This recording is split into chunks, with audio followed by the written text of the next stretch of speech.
گزر چکا ہے.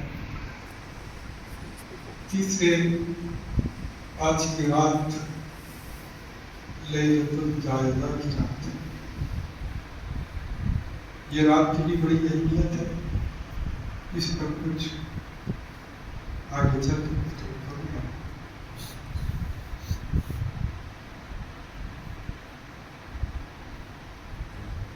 کہ رمضان مبارک کا نزول کا مقصد یہ ہے کہ اللہ تبارک و تعالیٰ اپنے محبوب کے امتیوں کو سارے انبیاء کی امتوں سے زیادہ نیک اور عبادت گزار دینا چاہتا ہے. کیونکہ گفتگو کا موضوع تفصیلی نہیں رہے گا, سیدھا گفتگو کی جائے گی تاکہ وہ پوری آپ کی سماعت میں آ جائے. تفصیلی گفتگو کا وقت ساتھ نہیں دے رہا. تو اس میں ایک رات جس کو شب قدر کہتے ہیں وہ گزر گئی. اب ایک رات باقی رہ گئی ہے جس کو لیلۃ الجائزہ کہتے ہیں. اس پر کچھ روشنی ڈالیں.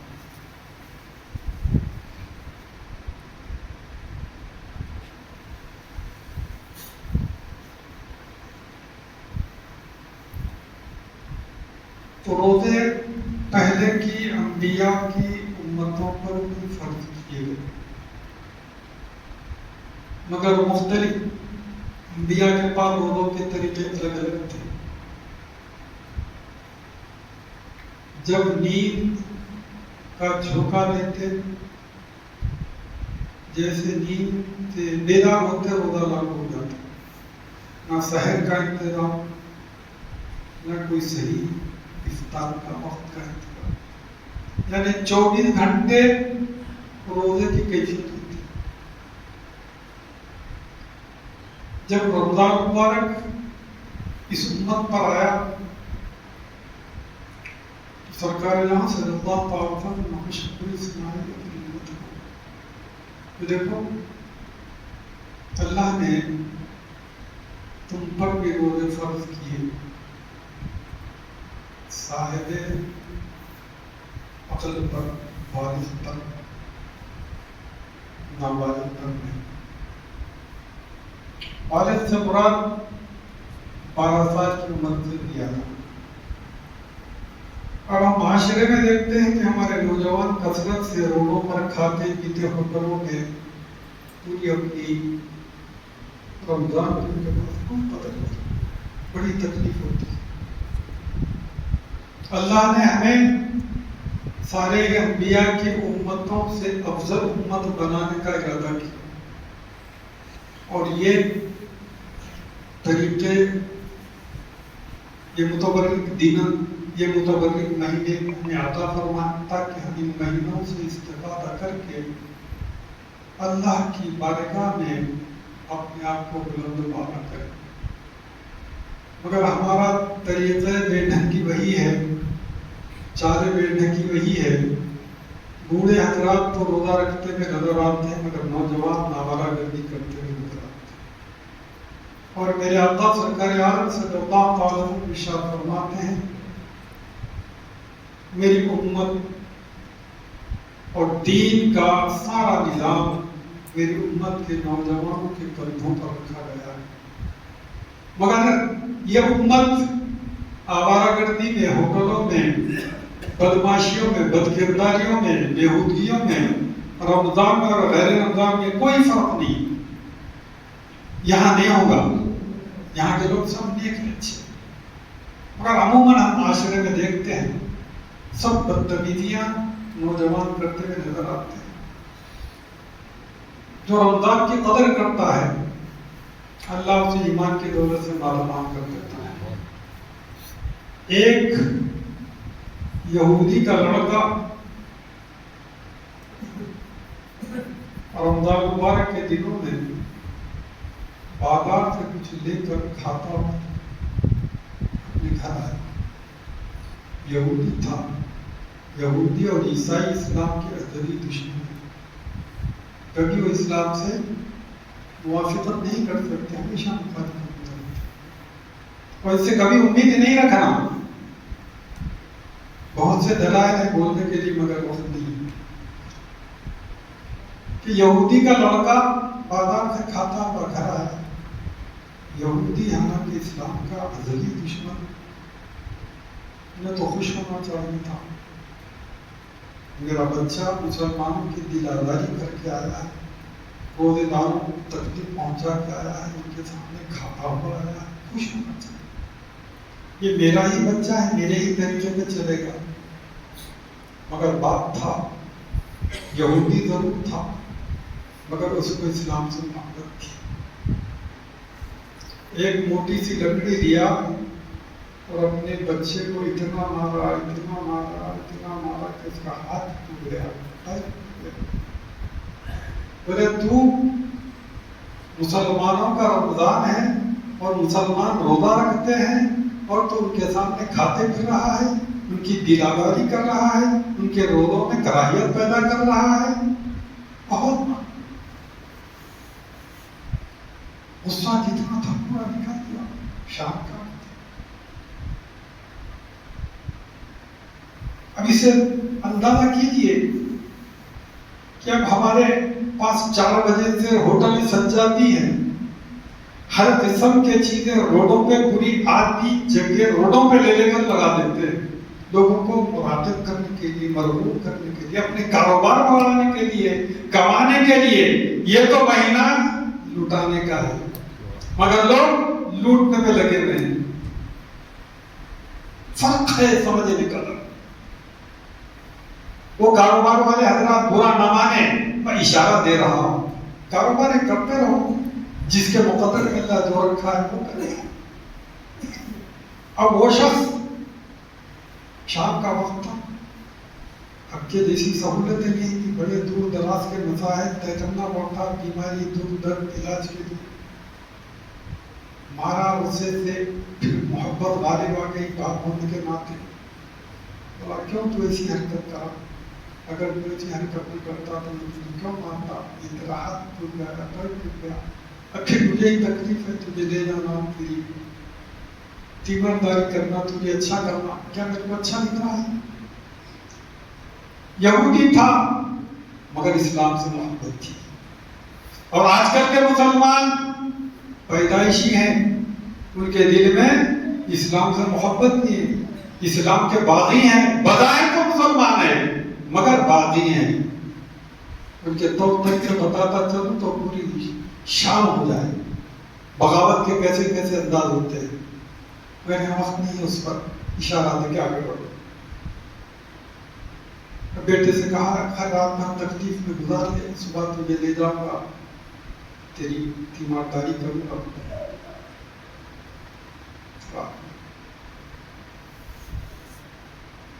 ایک اللہ کے ولی نے خواب میں دیکھا کہ یہودی کا انتقال ہو گیا اور یہودی کو جنت کے اچھے مقام پر بٹھا کر اللہ نے اس کو مرتبہ دیا۔ یہودی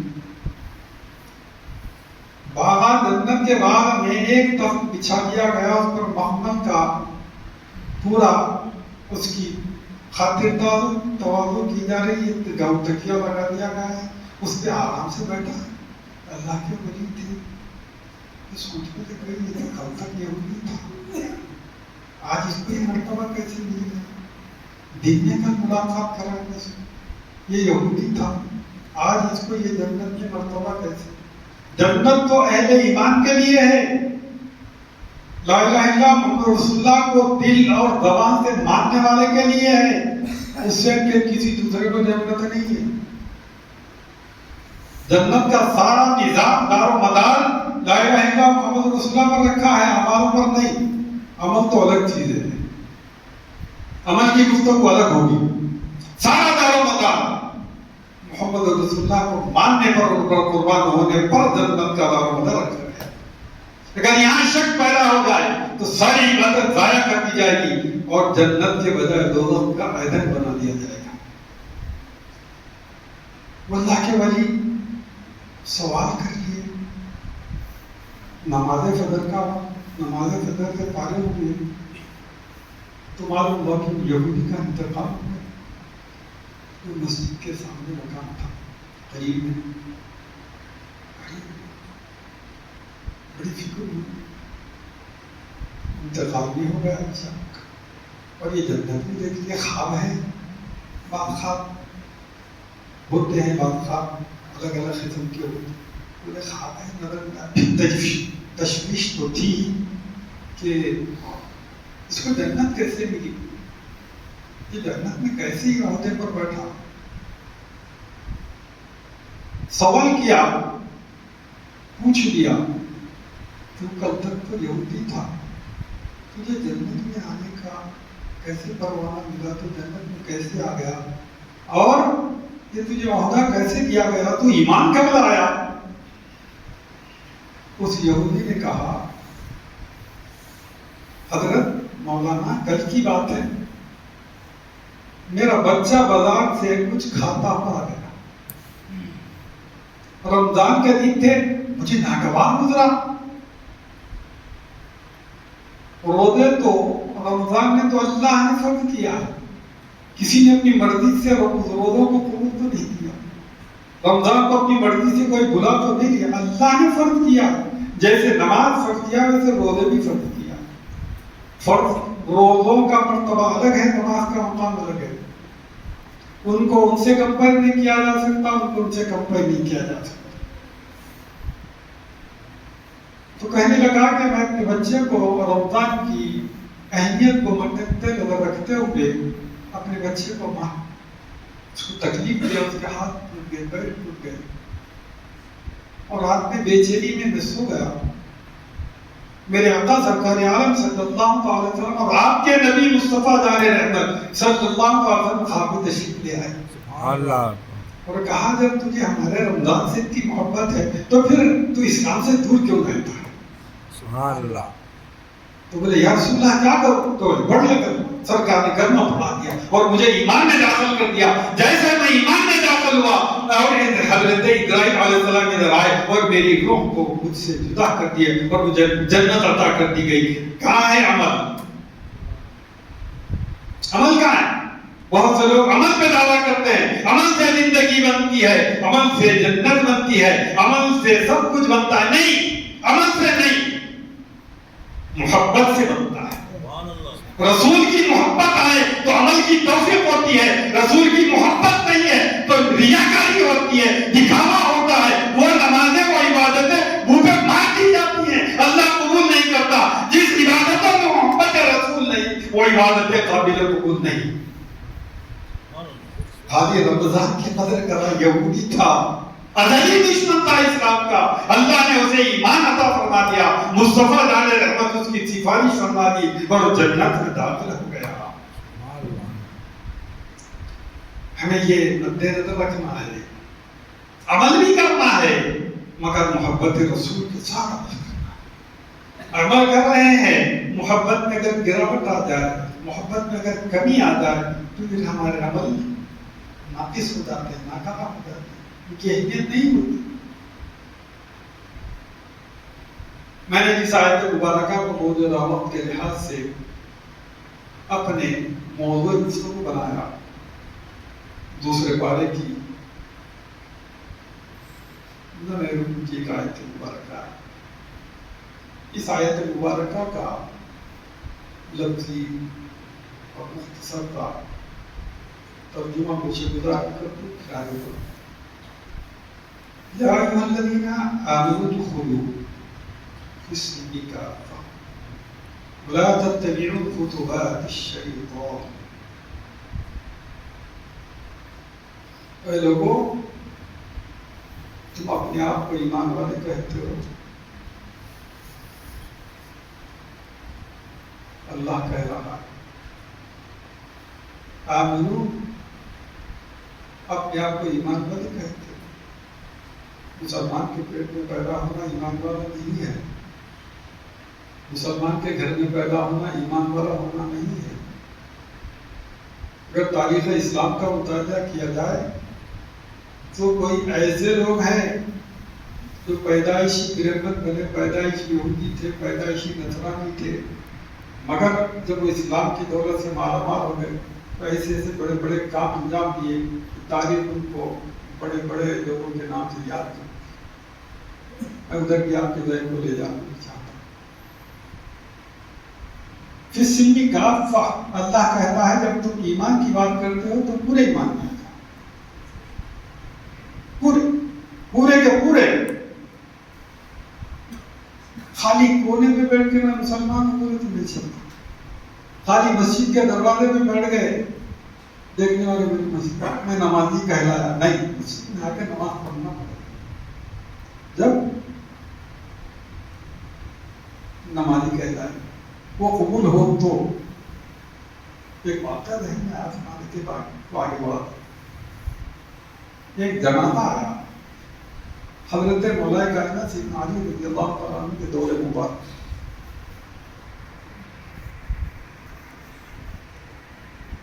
حضرت سیدنا مولا کائنات رضی اللہ تعالیٰ عنہ نماز سے فارغ ہوئے اور جنازے کے قریب گئے اور جنازہ کھول کے سارے لوگوں سے کہا، اے لوگوں تم نے اسے کبھی مسجد میں دیکھا ہے؟ سارے لوگوں نے کہا ہم نے کبھی نہیں دیکھا۔ تو مولا کائنات سیدنا علی رضی اللہ تعالیٰ عنہ نے کہا میں جنازہ نہیں پڑھتا، کوئی اس کی گواہی نہیں دے رہا ہے، کبھی مسجد میں نہیں آیا۔ نقطے کو سمجھیے، یہ مسجد میں کبھی نظر نہیں آیا، میں اس کی نماز جنازہ نہیں پڑھاتا۔ اب سب تجسس میں ہیں، کیا کیا جائے؟ آخر کیا اس کو واپس لے جایا جائے؟ کچھ ہی دیر میں حضرت حذیفہ رضی اللہ تعالیٰ عنہ آپ نے مجھے کیا بات ہے؟ مجھے جنازہ آیا ہے، مولا کائنات جنازہ پڑھانے سے معتری ہے کیونکہ مسجد میں کبھی نظر نہیں آیا۔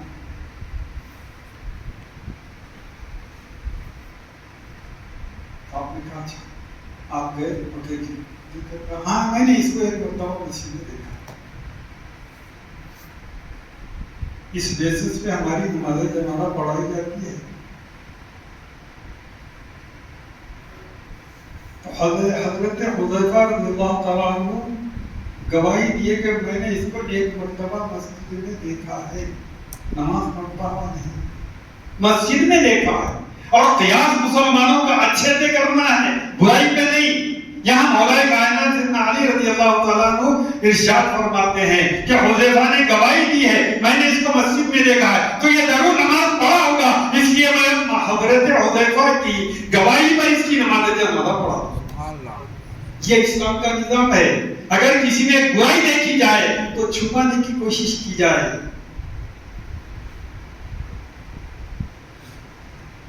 اسلام کا طریقہ ہے، اگر کسی میں 99 برائیاں نظر آ جائے تب بھی پردہ ڈالو، چھپاؤ۔ اگر ایک نیکی ہے تو نیکی کو اس کی اظہار و بتاؤ تاکہ لوگوں کو رغبت ہو، لوگوں کو محبت ہو، وہ ایک نیکی کی رغبت میں وہ اور لوگ اسلام کی طرف چلے آئیں اور نیکی کی طرف آگے بڑھتے چلے جائیں۔ مگر ہم لوگوں کا مزاج کیا ہے؟ اگر کسی میں 99 نیکیاں ہیں تو نہیں چھپا دیتے اس کو، ایک برائی ہے تو اس کو 99 برائیوں سے جوڑتے ہیں، جوڑ کے اس کے برائیاں بیان کرتے ہیں۔ یہ غیبت ہے۔ غیبت کے کئی تفہیمیں ہیں، کئی معاملے ہیں۔ حضور اکرم صلی اللہ علیہ وسلم بارگاہ مقدسہ میں ایک صحابی حاضر ہوئے، حضور نے ان کے چہرے کو دیکھا اور پوچھا کیا تم گوشت کھا کر آ رہے ہو؟ یا رسول اللہ میں روزے سے ہوں، تو پھر تمہارے منہ میں گوشت کیسے؟ سحری میں کھایا تھا دبا کے، نہیں بولے۔ متفکر ہو گئے، چہرہ آزردہ ہو گیا۔ سرکار نے پہچان لیا کیا بات ہے اگر میرے منہ میں گوشت کر، سرکار جو کہتے ہیں وہ سچ کہتے ہیں۔ خاموش ہو گئے، کچھ نہیں کہے۔ پھر حضور نے پوچھا کیا تم کسی اپنے بھائی کی برائی بیان کر کے آ رہے ہو؟ بولے ہاں یا رسول اللہ ایسا ہمارے پڑوسی ہیں فلاں سے ایسا. میں نے ان کی گفتگو کی تو یہی غیبت ہے. ہم کیا غلط بول رہے ہیں بھائی؟ انہیں برائی کر رہا، برائی بیان کر رہے تو تم مکلف ہے کیا ان کی برائی بیان کرنی میں؟ نہیں ہے. تم اپنی برائیوں کو دیکھو، دوسروں کی برائیوں پر مت جھانکو، اپنی برائیوں کو دور کرنے کی کوشش کرو. یہ اسلام کا نظام ہے. آمنوا ادخلوا فی السلم کافہ، پورے کے پورے اسلام میں داخل ہو جاؤ تاکہ تم کو دیکھ کر تو غیر اسلام ہے وہ اسلام کے خوبیوں سے واقف ہو جائے اور اسلام کی طرف جاؤ آگے بڑھو. ہم کو دیکھ کر تو لوگ گالی دیتے ہیں، ہم کو دیکھ کر لوگ پتھر برساتے ہیں، ہم کو لوگ دیکھ کر تانے کستے ہیں. آج ساری دنیا، ہمارے ہندوستان کا سارا ماحول کیا بنا ہوا ہے؟ مسلمانوں کو جہاں دیکھو کاٹا پیٹا جا رہا ہے، لوٹا جا رہا ہے، مارا جا رہا ہے. اس کی وجہ کیا ہے؟ جب تک ہم اللہ اور اس کے رسول سے جڑے ہوئے تھے ہر کوئی ہم سے ڈرتا تھا. آج ہم اللہ رسول سے ٹوٹے ہوئے ہیں، ہر کوئی ہمیں ڈرا رہا ہے، جہاں چاہے مار رہا ہے، کاٹ رہا ہے. ان چیزوں کو سمجھ نہیں.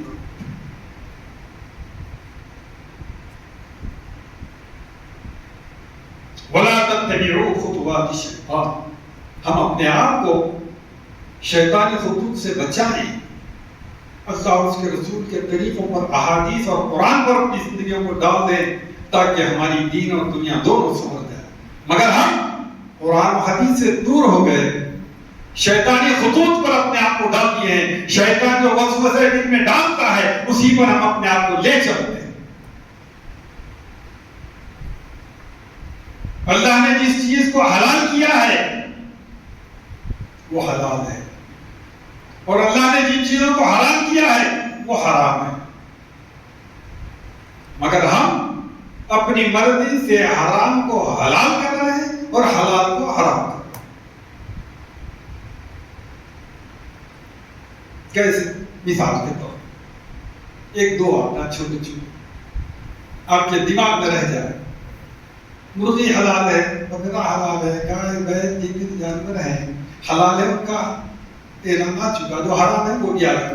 خنزیر ہے، کتا ہے وغیرہ وغیرہ، یہ سب حرام ہے. حلال کو ہم حرام کیسے کر رہے ہیں؟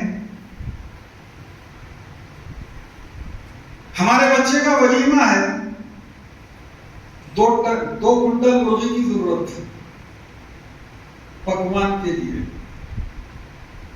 صرف کودے رہو، اس کی گہرائی میں نہیں لے جانا، اشارہ دے کے پڑھو. ہمیں حکم کیا دیا گیا ہے؟ جانور کو حلال کرو، مرغی کو یا بکرے کو حلال جانور کو. تو پہلے چھری کو تیز کر لو، اس کے بعد اس کو 3 بار پانی پلاؤ، اس کے بعد بسم اللہ اللہ اکبر بول کے دعا کرو. مسلمان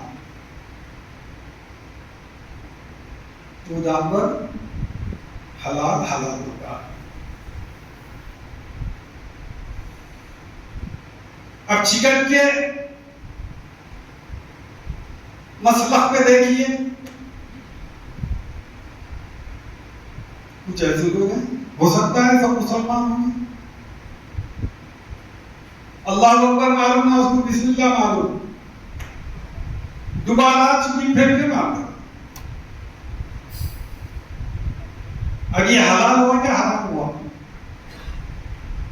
نہ میں اس کو حلال بولتا نہ حرام، مکروہ ضرور بولوں، کیونکہ جو اسلام کے طریقے سے ذبح نہیں کیا گیا وہ مکروہ میں تو ہوتا. اگر اہل حدود کرے تو وہ حرام ہو گیا، مسلمان کرے تو مکروہ ہو گیا. اور وہ ہم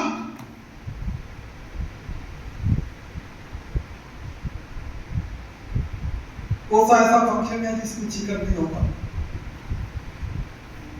اللہ نے جو حلال کیا ہے ہم اس کو حرام کر رہے ہیں اور وہ کھا رہے ہیں. پھر بولے مولا ہم پہ یہ آفتیں کیوں، یہ مصیبتیں کیوں، یہ تکلیفیں کیوں؟ دھیڑو چمبار مالدار بن رہے ہیں، ہم مفلس ہو رہے ہیں کیونکہ تم اللہ رسول کے طریقوں کو چھوڑ دیے ہو، حلال کو اپنے اوپر حرام کر دیے ہو اور حرام کھا رہے ہو. تو پھر تمہاری زبانوں میں وہ لذت کہاں سے آئے گی؟ تمہاری زبانوں میں وہ حلاوت کہاں سے آئے گی؟ تمہاری عبادتوں میں وہ نکھار کہاں سے آئے گا؟ تمہاری زبانوں میں وہ تسبیح تحلیل کہاں سے آئے گی؟ سب بیکار.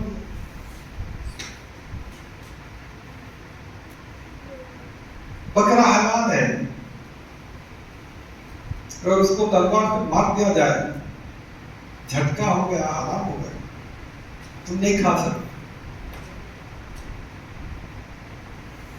ایسی بہت سی باتیں. کاروبار ہے، ایک صاحب بولے میں 1000 روپے دے کے 1200 روپے دے رہا ہوں.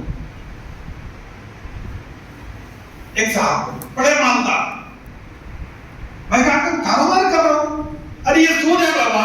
نہیں، کاروبار ہے. فروٹ کا کاروبار کرتا تو کماتا نہیں تھا، موٹروں کا کاروبار کرتا تو کماتا تھا. وہ کاروبار کی نوعیت الگ الگ ہے. سود، وَيَمْحَقُ اللَّهُ الرِّبَا وَيُرْبِي الصَّدَقَاتِ. سود میں ہر سود حرام ہے اور برباد کر کے چھوڑتا ہے، اور صدقہ حلال ہے، تمہارے گناہوں کو ڈھانپتا ہے، تمہاری آفتوں کو ڈھانپتا ہے. صدقہ دیا کرو، سود مت لیا کرو.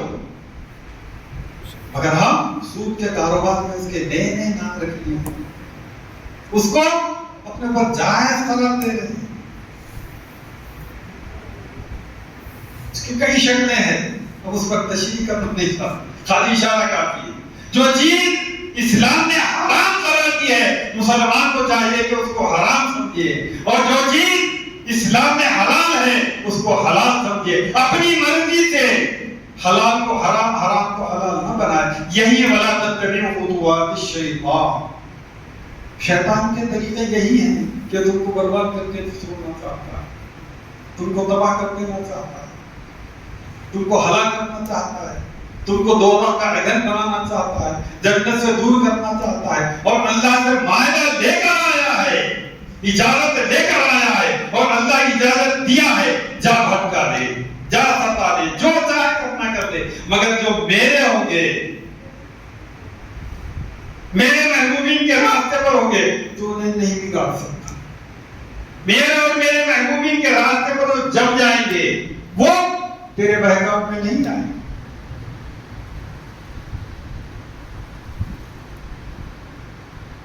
اب لوگوں کا مزاج ایسا ہو گیا ہے. ایک صاحب، مولوی صاحب امام صاحب کو دعوت دی، چھوٹی چھوٹی بات ہے. مولوی صاحب ہم مسلی ہے، کوئی چلے گئے. دوسرے ایک عادت لوگ یہ سود خور ہے، اس کے گھر گئے کھانے کے امام صاحب تمہارے پیچھے نماز کیسا پڑھ گئے. مولوی صاحب بولے میرے کیا امام صاحب نے تو نہیں دیا. امام صاحب مولوی صاحب دونوں بھی جو ہے ایک پیٹ نہیں جائیں. چلو وہ 8-10 مسجدوں سے معافی مانگ، مجھے آئندہ میں اتنی غلطی نہیں کریں گے، ان کا غلطی نہیں کریں. چلو ٹھیک، بولے صاحب غلطی کو معاف کرتے ہیں، معاف. کچھ دنوں کے بعد پھر دعوت آئی ان کے گھر سے. میرے بچے کا عقیقہ ہے، ڈبو پوری دھوم دھڑا سا گنجی ایک کر دیا، پورا ڈیکوریشن کر. آبے صاحب آنا، مولانا صاحب آنا. لوگوں کے یاد تھے جب کہ گئے تو پورے مسلمان مخالف ہو گئے. پھر گئے تو کیا کریں گے، نہ جانا. نماز پڑھا کہ عشاء کی سیدھا گھر کو بھاگ. مولانا صاحب امام صاحب نہیں گئے دعوت. صبح صبح فجر کو استینا چڑھا کیا میری دعوت میں نہیں آتا. پورے مسلمانوں کو بھڑکا دیا. پورے مسلمان ٹھوس ٹھوس سے ایمان والے نہیں تھے، ڈر پوچھتے. بڑے مالدار ہے بھائی، 2000 روپے چل رہا دیتے، ان کی بات نہیں سننے کو کہتے. سود خور اگر چندہ دے رہا ہے، خدا کی قسم میں ذمہ داری سے کہہ رہا ہوں، ذمہ داروں کو، مسجد والوں کو چاہیے وہ سود خور کے پیسے نہ لیں.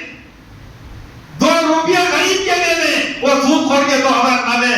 کیونکہ فتنہ ہے، مسجد میں حلال پیسہ دیا جائے، بالکل پاک و صاف پیسہ دیا جائے، کیونکہ کب یہ پیسہ تمہاری گواہی بنے گا.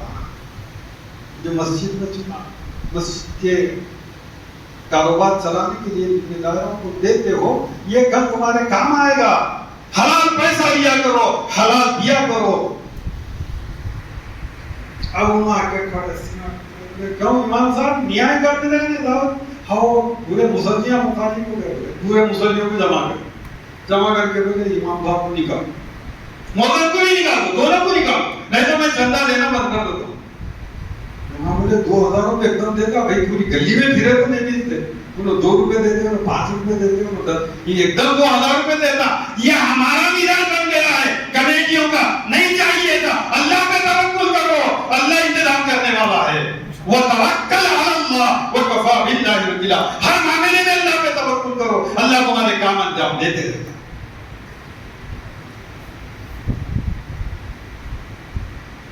لوگوں پہ مت کرو بھروسہ, لوگوں کے چہروں کو مت دیکھو, اللہ پہ یقین. ایک واقعہ تفصیلی ہے, سنا کر بات کو اختتام کرنا. میرے آقا سرکار عالم صلی اللہ علیہ وسلم منبر مبارک پر تشریف لائے نماز جمعہ کا خطبہ دینے کے لیے. پہلی سیڑھی پر قدم رکھا اور آمین کہا, پھر توقف فرمایا, پھر دوسری سیڑھی پر قدم رکھے, پھر آمین, پھر تیسری سیڑھی پر قدم رکھی, پھر آمین کہا.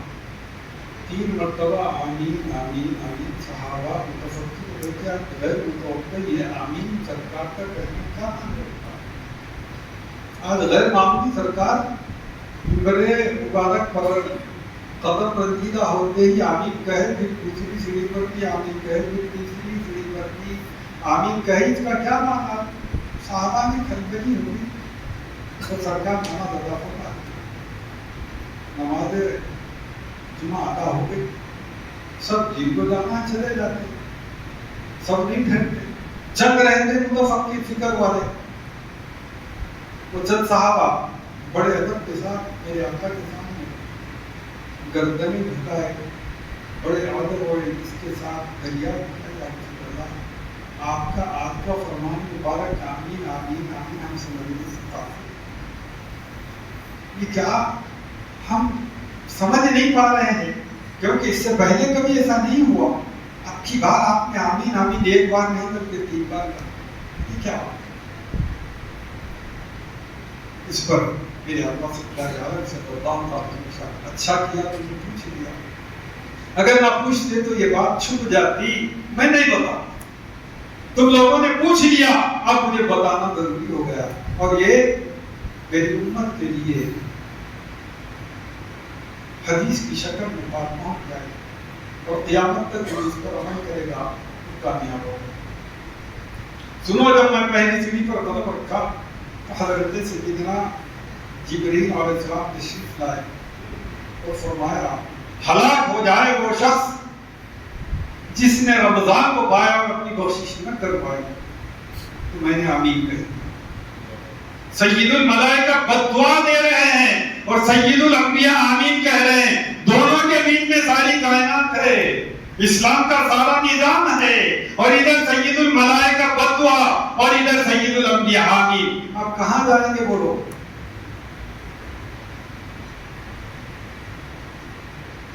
جب پھر دوسری سیڑھی پر قدم رکھا تو پھر سرکار سیدنا جبرائیل علیہ السلام نے ارشاد فرمایا ہلاک ہو جائے وہ شخص جس نے اپنے ماں باپ کو پایا اور ان کو راضی نہ کیا, ان کی خدمت نہ کیا, ان کا دل نہ بڑھایا, ان کو آرام نہ پہنچایا, وہ شخص بھی ہلاک ہو جائے.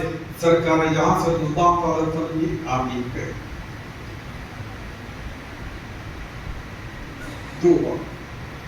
جب تیسری سیڑھی پر میں نے قدم رکھا تو حضرت جبرائیل علیہ السلام نے ارشاد فرمایا ہلاک ہو جائے وہ شخص جس کے سامنے آپ کا نام آئے اور وہ آپ پر درود نہ پڑے جس پر میں نے آمین کہا.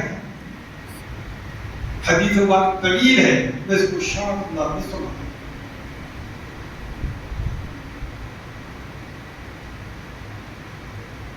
اور یہ حدیث مبارک ہم سب کے لیے آخری رمضان کے آخری تصور کو پیش کرتے ہیں.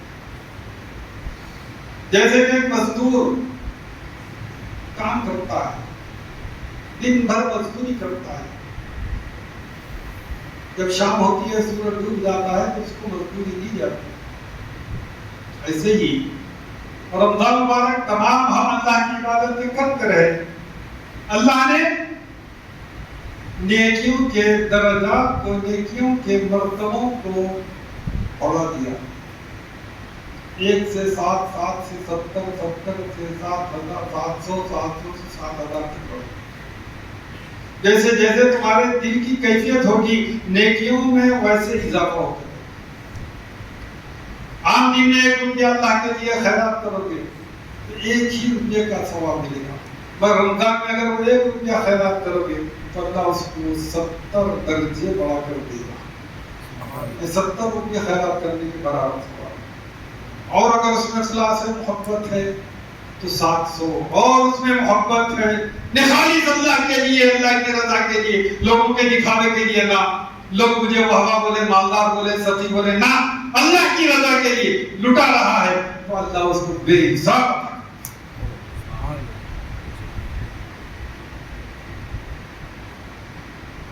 یہاں یہ حدیث کے الفاظ ہمیں اس طرف لے آ رہے ہیں کہ رمضان کا آخری مہینہ، آخری دن آ گیا ہے اور آج کی رات لیلۃ الجائزہ کی رات ہے، اور ہمیں پورے رمضان کا محنتانہ یعنی مزدوری ملنے والی رات ہے۔ آج کی رات کو ہم لیلۃ الجائزہ کے نام سے یاد کرتے ہیں، یعنی اس کو ان سارے رمضان کی راتوں سے زیادہ افضلیت اس رات کو، پورے رمضان کی راتوں سے، کیونکہ لینے کا دن ہے، محنت کی مزدوری حاصل کرنے کا دن ہے، اللہ دینے والا ہے۔ حضرت سیدنا عمر فاروق رضی اللہ تعالیٰ عنہ شب عید میلاد، شب عید الفطر کے دن مسجد نبوی میں زار و قطار ہو رہے ہیں، ہچکیوں پر آ گئے ہیں، اور آنسوں سے آپ کے ریش مبارک، داڑھی مبارک تر ہیں، آوازیں باہر تک آنے لگی آپ کی دھاڑیں مار مار کر رونے سے۔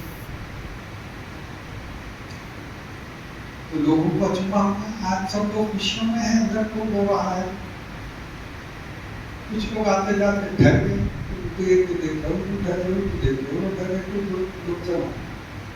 کافی دیر کے بعد لوگوں نے کہا جا کے دیکھے تو کون ہے آتا، بولے ہم نہیں جاتے، تم نہیں جاتے، سب کو عید کی تیاری کرنا ہے، دودھ خریدنا ہے، گوشت لانا ہے، وہ کیا کیا بھی دھندے کرنا ہے، پورے عید کے خرید و فروخت چلتے رہتی، صبح فجر تک چلتے رہتی خرید و فروخت، سب لگے رہے کام، ہر دور میں ہوتا ہے، عید کی خوشی الگ ہوتی ہے۔ کچھ دیر کے بعد حضرت سیدنا فاروق اعظم رضی اللہ تعالیٰ عنہ مسجد سے باہر، تو لوگوں نے دریافت کیا ہے، مومنین آج تو عید کا دن ہے، خوشی منانے کا دن ہے، سارے لوگ خوشیوں میں لگے ہوئے ہیں اور آپ رو رہے ہیں، اس کی وجہ کیا ہے؟ آپ کو فرمایا عید ان لوگوں کی ہے تو رمضان مبارک کے پورے روزے رکھے اور اللہ نے ان کے روزہ قبول کر لیا۔ عید ان لوگوں کی ہے جو تراویحات میں پورے عزت و انکساری کے ساتھ، پورے انہماک کے ساتھ، محبت کے ساتھ اللہ اس کے رسول کی رضا کی خاطر نمازیں پڑھتے رہے اور رات بھر جاگتے رہے، اپنے آرام کو چھوڑ کر اللہ کی رضا کے لیے اللہ کے سامنے کھڑے رہے، رمضان کی قدر کرتے رہے اور رمضان کو اپنے لیے سب کچھ سمجھتے رہے۔ عید ان کے لیے ہے جو عید کی حقیقتوں کو جانتے ہیں، عید کے مقام کو سمجھتے ہیں۔ ہماری عید تو ایسی ہے کہ کپڑے لتے خریدو، مال و متا خریدو، خرچے کرو، ہماری عید ایسی ہے۔ صحابہ کی عید ایسی تھی، روتے تھے، کوئی بھی کام فاروق اعظم، کیا مقام ہے فاروق اعظم رضی اللہ تعالیٰ عنہ کا، یہ بیان کرنے کا وقت نہیں ہے کہ حضرت فاروق اعظم رضی اللہ تعالیٰ عنہ فرما رہے ہیں میں اس لیے رو رہا ہوں کہ میں ساری امت مصطفیٰ رحمت صلی اللہ تعالیٰ علیہ وسلم کا سب سے حقیر و کم ترین بندہ ہوں۔ میں اللہ کی بارگاہ میں نہ عبادت نہیں کر سکتا، نہ اللہ کی بارگاہ میں نہ روزے صحیح رکھ سکا، نہ اللہ کے بتائے رمضان کی قدر کر سکا، اس لیے رو رہا ہوں کہ میں کیسے عید مناؤں، اللہ کے سامنے کیا صورت دے کر عید گاہ کو جاؤں، اس لیے رو رہا ہوں کہ اللہ میری آنسوؤں کو دیکھ کر مجھے معاف کر دے، میری خطاؤں کو درگزر کر دے، مجھے اپنے فضل و کرم سے معاف کر کے مجھے اعلان فرما دے، مجھے سنا دے کہ اے عمر ہم تیرے سارے گناہوں کو معاف کر دیے، لے تو بھی جنت، لے تو بھی عید کے لیے عیدگاہ کی نماز پڑھنے کے لیے عیدگاہ پر چلے جا۔ یہ خوشخبری سن کر عمر فاروق رضی اللہ عنہ نکلے۔ کئی ایسے واقعات ہیں یہاں سنانے کا وقت نہیں، چھوٹا وقت بہت کم ہے، اس لیے گفتگو کو بہت انحصار کے ساتھ قریب لانا پڑ رہا ہے۔ ایک واقعے کو اس کی تمثیل کے ساتھ جوڑ کے ختم کرتا ہوں کہ اللہ کے سامنے ہمیں دامن پسارنا ہے، اللہ کے سامنے ہم پساریں گے تو اللہ خوش ہوگا، اور دینے والا سب وہی ہے، اس کے سوا کوئی نہیں دیتا، وہی دیتا ہے، مگر پسارو، دامن پسارو، ہاتھ پھیلاؤ تو خوش ہوتا ہے۔ جو اس سے نہیں مانگتا تو اللہ ان سے ناراض ہو جاتا ہے، جو اللہ سے نہیں مانگتے اللہ ان سے ناراض ہوتا ہے، جو اللہ سے مانگتے ہیں اللہ ان سے خوش ہوتا ہے اور ان کو عطا کرتا ہے۔ حضرت میرے آقا سرکار عالم صلی اللہ علیہ وسلم کا دور مبارک ہے۔ میرے آقا سرکار عالم صلی اللہ علیہ وسلم مسجد نبوی میں تشریف فرما ہے، سارے صحابہ کا جھومٹ ہے، اور سرکار ان کو بات اور نصیحت فرما رہے ہیں کہ ایک نوجوان داخل ہوا،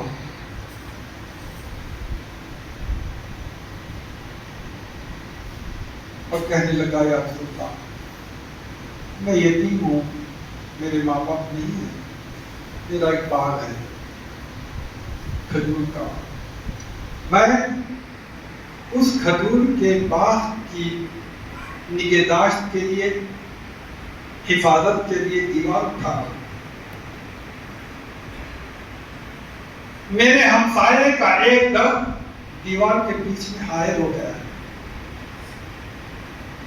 عورت طرف نکلا ہے، بڑی خاص بات ہے، اس کو سمجھنے کی ضرورت ہے۔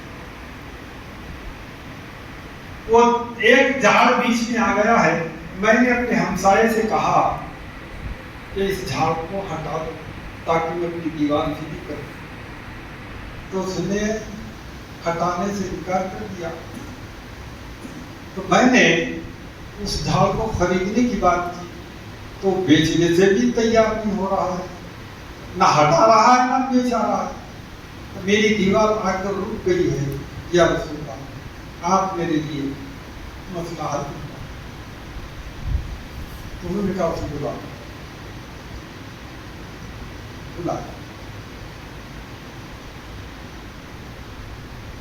ہمسایوں کی کیا اہمیت ہوتی ہے، کیا ان کی قدر ہوتی ہے، یہ سرکار اس معاملے میں بیان فرما رہے ہیں۔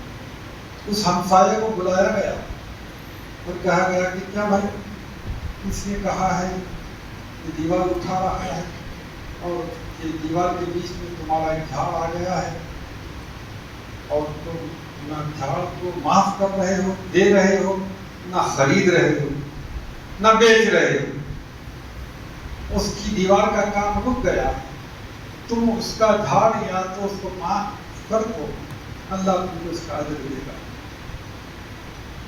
یا نہیں تو بیچ ڈالو، خریدنے کو بھی تیار ہے۔ تو بولے نہیں، ہمسایہ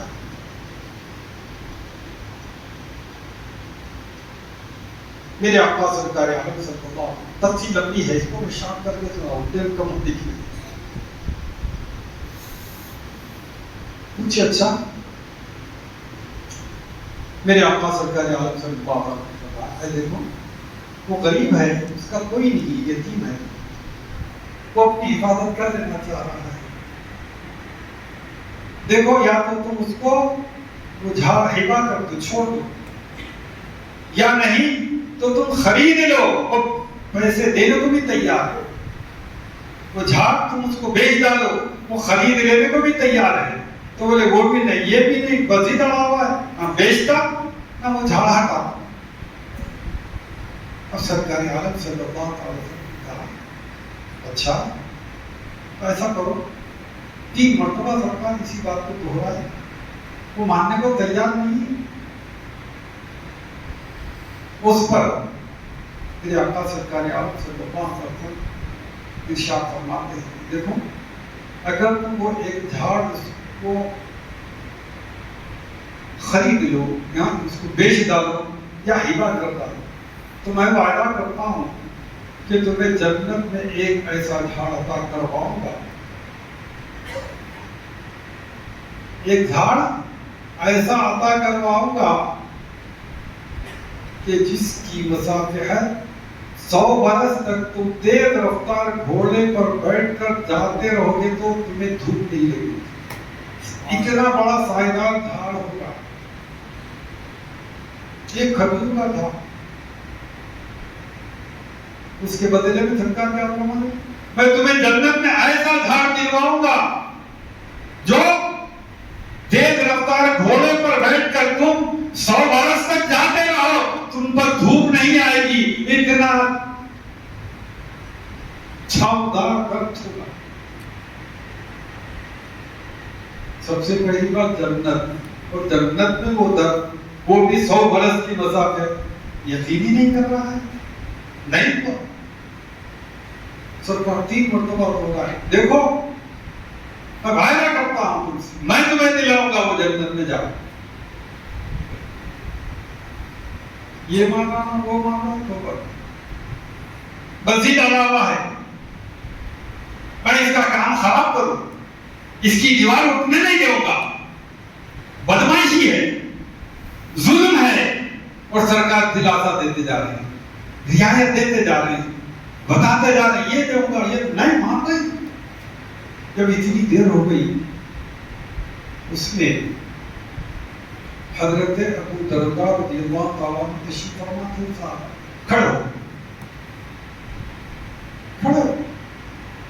کھڑے تو بولے یا رسول اللہ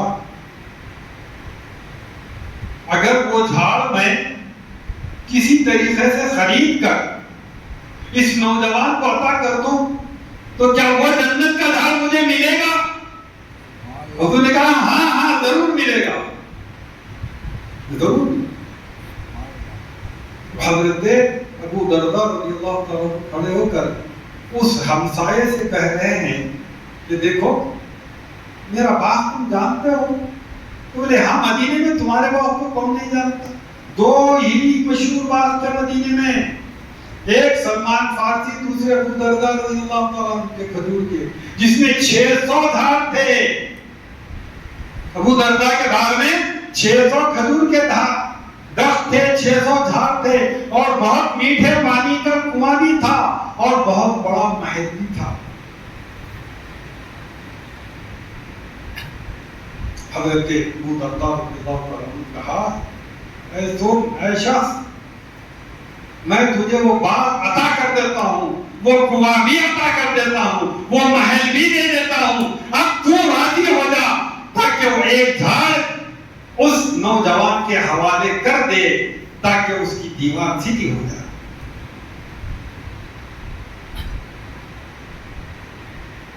اسے یقین نہیں آیا، ایک جھاڑ کے بدلے میں کوئی 600 جھاڑ دیتا ہے، وہ بھی ایسے قیمتی کھجور کے جھاڑ تھے جو روایتوں میں ملتا ہے کہ ابو درداء رضی اللہ تعالیٰ عنہ کے باغ کے کھجوروں کے لیے لوگ مہینوں انتظار کرتے تھے، ان کے ایسے لذیذ کھجور ہوا کرتے تھے، مہینوں انتظار کرتے تھے کہ کب ابو درداء کے باغ کے کھجور بازار میں آئے تو ہم خریدیں۔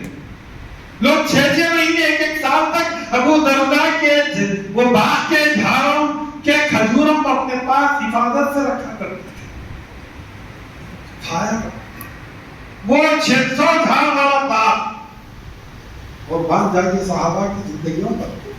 اس لیے سرکار فرمائیں کہ میرے کسی صحابہ کی اتباع، میرے کسی صحابی کو فالو کر لو، کسی صحابی کو پکڑ لو، تم حق پر رہو گے۔ اب یہاں ابو درداء کی زندگی کا واقعہ دیکھو، ہماری زندگی بدلنے کے لیے کافی ہے، سرکار کی رضا کے لیے سرکار کی خوشنودی کے لیے، اور سرکار چاہتے ہیں کہ وہ یتیم کی دلجوئی کی جائے، اس کا معاملہ حل کیا جائے، اس کی دیوار سیدھی کی جائے، اس لیے سرکار اس سے کہہ رہے ہیں کہ میں تجھے یہ دوں گا، مگر وہ وزیر معاملہ نہیں ساجد۔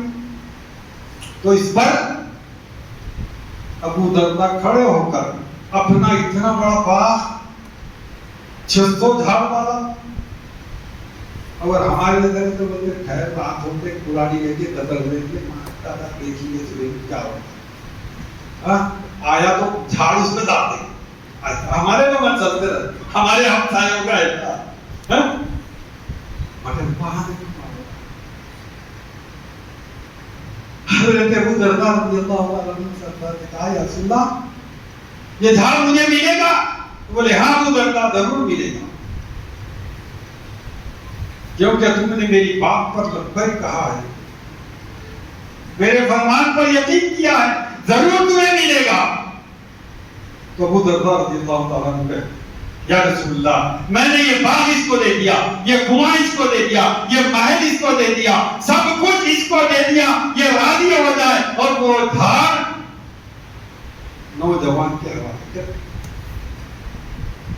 تو یہ بھی چکر کھا کے بولا یہ کیا بات ہے، سمجھ میں نہیں آ رہی، ایک جھاڑ کے بدلے 2 بولے تو چلتا تھا، 10 بولے تو چلتا تھا، پورا باغ دے دے رہے ہیں، وہ پانی میٹھے پانی کا کنواں بھی دے دے رہے ہیں اور محل بھی دے دے رہے ہیں، اتنا بڑا محل ہے اس کے اندر وہ بھی دے دے رہے ہیں، فکر میں ہے کیا کروں کیا کروں۔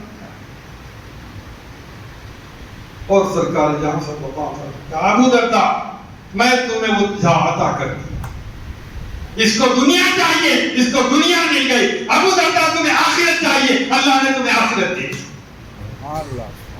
تو اب دنیا جس کو چاہیے دنیا طلب کرو اللہ سے، اور آخرت جس کو چاہیے اللہ کی آخرت طلب کرو۔ یہ رمضان کا آخری دن ہے، آج کی رات اللہ سے بخشش طلب کرو، لیلۃ الجائزے کی رات ہے آج کی رات، کم سے کم تھوڑی دیر، آدھا پون گھنٹہ رات کے آخری پہر میں یا 12-1 بجے پورا سودا سن گھر میں عید کا لا کے اس کو دے دو پکوان کے لیے، تم آ کے رجوع ہو جاؤ، ایک آدھا گھنٹہ پون گھنٹہ 2 رکعت نفل لیلۃ الجائزے کی نیت سے پڑھ کر اللہ سے رجوع ہو کے بولو مولا رمضان تمام تو قدر نہیں کرتے کہ رمضان کی، مولا یہ آخری رات ہے، مولا ہمارے سروں کو نازل مت ہونے دے، ہمارے سروں کو شرمندہ ہونے مت دے، مولا ہمارے آنسو ٹپک رہے ہیں، مولا ان آنسوؤں کی لاج رکھ لے، مولا ان آنسوؤں کو گرنے نہ دے، مولا ان آنسوؤں کو تو بخش دے، جیسے کہ تو ارشاد فرماتا ہے بندے مومن کی آنکھ میں جب آنسو آتا ہے تو عرش معلا ہل جاتا ہے، عرش معلا ہل جاتا ہے،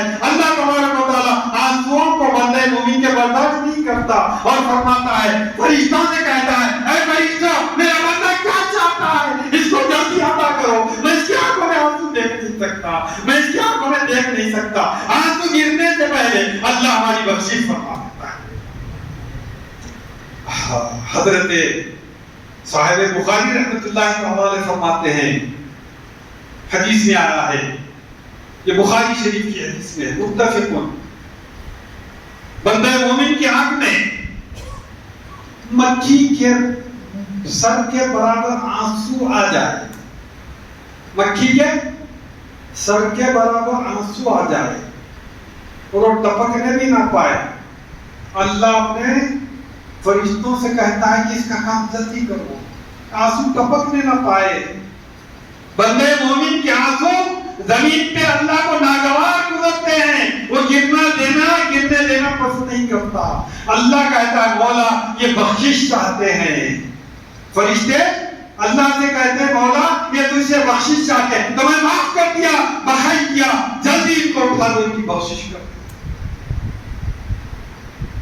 صاحب بخاری اس حدیث کی روایت میں فرماتے ہیں کہ وہ مکھی کے سر کے برابر آنسو بندے مومن کی آنکھ میں آتا ہے تو اللہ اس کی مقدار کیسی بناتے ہیں، دوزخ کے اور اس بندے کے درمیان اس کو سمندر کی سطح کے برابر بنا دیتے ہیں، ایک سمندر کے برابر بنا دیتے ہیں۔ اب یہ اتنے سمندروں میں سے جاتا کب انہیں دوزخ، اللہ تو یہ نوازشات عطا کر رہے ہیں اور ہم ہیں کہ لینے کو تیار ہیں۔ ہم ہیں کہ ایک دوسرے کی کاٹ میں، ایک دوسرے کی مخالفت میں، ایک دوسرے کو زج کرنے میں، ایک دوسرے کو نقصان پہنچانے للہ آج ارادہ کر دو، آج کے بعد ہم اپنے کسی مسلمان بھائی تکلیف نہیں دیں گے، کسی کی برائی بیان نہیں کریں گے، کسی کو کی دل آزاری نہیں کریں گے، ہر ایک کو اپنا بھائی سمجھیں گے، بلکہ اپنے سے اچھا سمجھیں گے، اپنے سے اچھا سمجھیں گے، اپنے سے برتر سمجھیں گے۔ یہی انداز ہے بندے کو اوپر اٹھانے کا۔ اگر کوئی اپنے آپ کو اچھا سمجھتا ہے تو اللہ اسے پست کر دیتا ہے، اگر کوئی اپنے آپ کو کمتر سمجھتا ہے تو اللہ اس کو اوپر اٹھاتا ہے۔ یہی ہے تزکیہ نفس کا طریقہ۔ بہت سی باتیں تھیں، وقت ہو رہا ہے، اس لیے میں اپنی گفتگو کو یہیں پر اختتام پذیر کرتا ہوں۔ انشاءاللہ پھر کبھی ملاقات ہوگی تو تفصیلی گفتگو اطمینان کے ساتھ کی جائے گی، کیونکہ ہم وقت کا خیال کرنا ہے، وقت کا لحاظ رکھنا ہے۔ اس لیے میں اپنی گفتگو کو چھیدہ انداز میں آپ کے سامنے بیان کیا ہے، وہ پورے اس انداز سے، اس فہم سے کوشش کی ہے کہ علمی انداز سے کوئی گفتگو نہیں کیا، صرف عام انداز سے گفتگو کیا ہوں تاکہ سب کے دماغوں میں یہ بات بیٹھ جائے۔ میری جو گفتگو کا انداز ہے تقریباً یہ 15-18 سال سے یہ مزاج میں بنا چکا ہوں، علمی گفتگو کہیں بھی نہیں کر رہا، کیونکہ علمی گفتگو کو حدیثیں اپنی عبارت عربی زبان میں پڑھ کے، قرآن کی آیتیں پڑھ کے سنا، سروں پہ سے چلے جائیں گے، آپ کے دماغوں میں نہیں چلے۔ اگر لفظی کروں، واہ واہ کیا لفظی کرے، بات سمجھ میں نہیں آئی، ایسی بہت سی باتیں ہوتی ہیں۔ اس لیے گفتگو کا میرا طریقہ ایسا بن چکا ہے، محاورہ ایسا بنا چکا ہوں میں کہ گفتگو ایسی کروں تاکہ عام سے عام انداز میں چھوٹے سے چھوٹے دماغ میں بھی بات اتر جائے اور وہ عمل کی طرف رغبت اختیار کرے۔ اللہ اسے اور مجھے عمل کی توفیق عطا فرمائے۔ وآخر دعوانا الحمد للہ رب العالمین۔